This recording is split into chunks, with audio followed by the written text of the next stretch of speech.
చిన్నారి కథల వినోదానికి స్వాగతం. ఈరోజు మనం 7 చేపల కథ వినేద్దాం.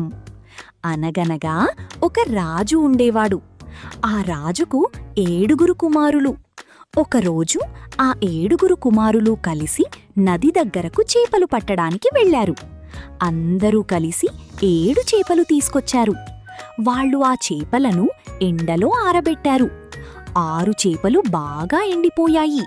కానీ ఒక్క చేప మాత్రం ఎండలేదు. కొంతసేపటి తరువాత రాజు అక్కడికి వచ్చాడు.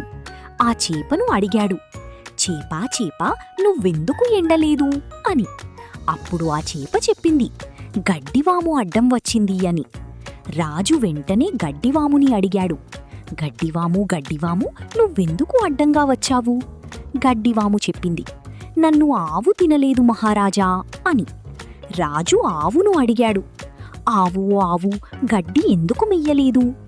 ఆవు చెప్పింది, నాకు బుడ్డోడు మేత వెయ్యలేదు అని. రాజు బుడ్డోడిని అడిగాడు, బుడ్డోడా బుడ్డోడా, మేత ఎందుకు వెయ్యలేదు? బుడ్డోడు చెప్పాడు, అవ్వ నాకు అన్నం పెట్టలేదు మహారాజా అని.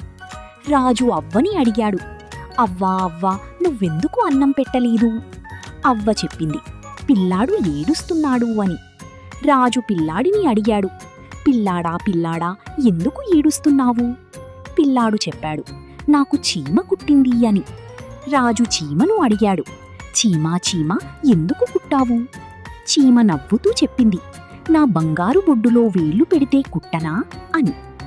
ఇలాంటి చక్కని కథల కోసం చిన్నారి కథల వినోదాన్ని సబ్స్క్రైబ్ చేసుకోండి.